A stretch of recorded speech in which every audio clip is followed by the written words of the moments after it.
Приветствуем наших подписчиков и гостей канала Код Изобилия. Друзья, мы вас всех приветствуем в изобилии и достатке. Сегодня в этом видео мы поговорим с вами о нашей обуви и поговорим о том, как правильно выбрасывать старую обувь, чтобы в нашей жизни всегда было изобилие, достаток, благополучие и мы все были здоровы и счастливы. А прямо сейчас подпишитесь на канал Код Изобилия, ставьте лайк этому видео, а в комментариях напишите обязательно «принимаю» и «благодарю». А также поделитесь этой информацией с теми, кому вы считаете, что это будет полезно и важно.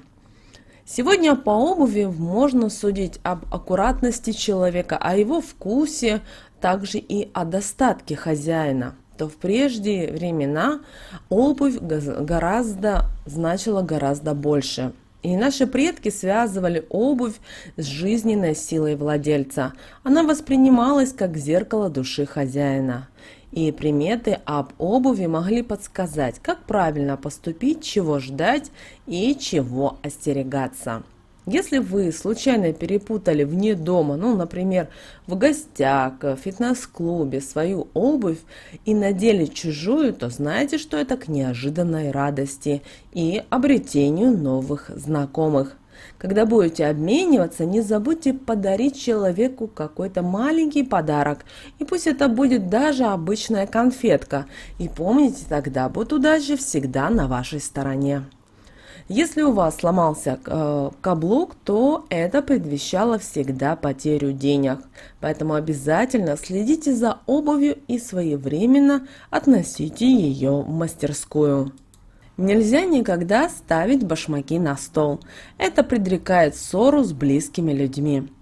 Если обувь на стол поставит женщина, то это может предвещать рождение ребенка у нее или у ее родственников.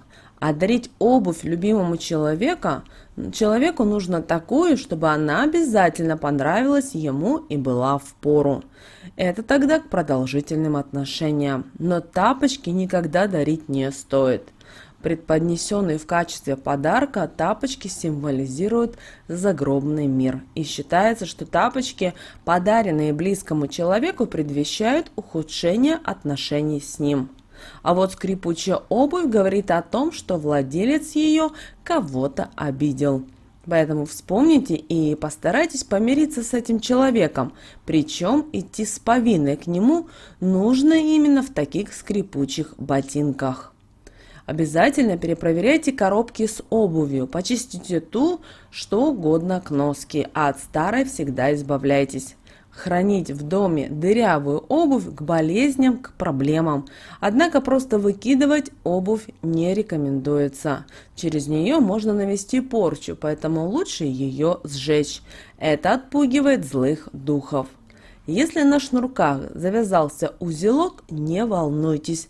Это к удаче. Если он вам не мешает при ходьбе, походите с ним хотя бы день. Так вы скорее привлечете фортуну в свою жизнь.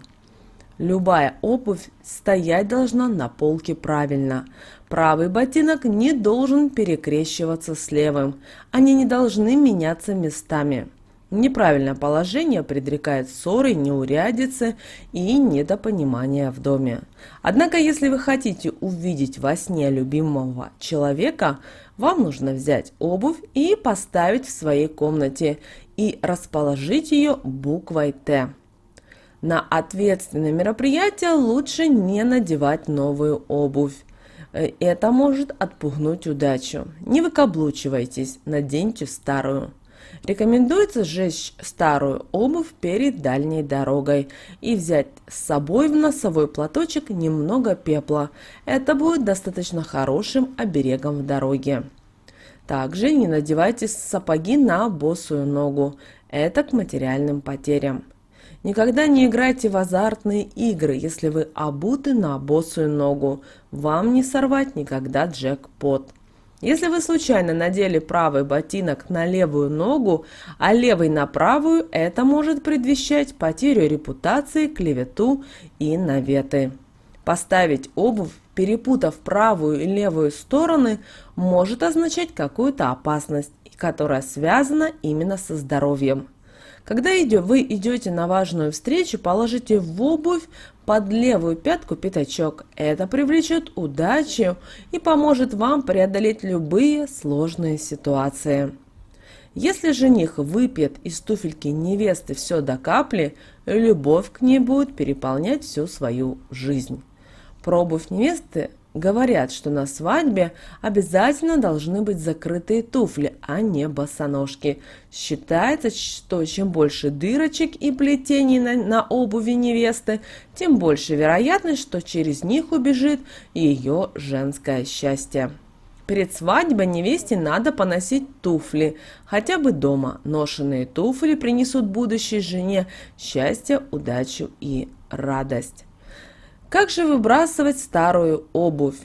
Эзотерики все знают, что любая личная вещь человека со временем пропитывается его энергетикой и несет в себе полную информацию о владельце. Более того, даже после того, как головной убор или украшения, одежда или обувь выходят из употребления, они продолжают сохранять особую связь с прежним хозяином. Вместе с тем, наши предки всегда настороженно относились к старым предметам в доме, считая их постоянным источником негатива, болезней, неудач и несчастий. Поэтому их хранение было нежелательно, но и запросто выбросить на помойку сапоги или туфли мог лишь тот человек, который совершенно не знакомый с народными приметами. Ведь ее может подобрать человек с недобрыми намерениями и использовать против прежнего владельца. Поэтому избавляться от ненужного обувного хлама следует достаточно грамотно. Самым эффективным и правильным считается сожжение ботинок или кроссовок, туфель или тапочек. Лучше всего развести костер и отправить башмаки в костер или, например, растопить печку и бросить их туда. Иногда огненно-обувный ритуал провести не представляется возможным, или обувь неплохо сохранилась и может кому-то послужить. В этом случае вполне подойдет другой способ, предполагающий вариант с задабриванием злых духов. Для этого достаточно всего лишь спрятать внутрь истрепавшихся черевичек хлебную корочку, и можно со спокойной душой оставлять их на свалке, в надежде, что однажды они выручат именно нуждающегося человека. Не хуже очищения огнем работает и омовение старых башмаков проточной водой. Подержите ненужные уже сапоги или ботинки под струей из-под крана, и вся личная информация о владельце будет смыта бурным потоком.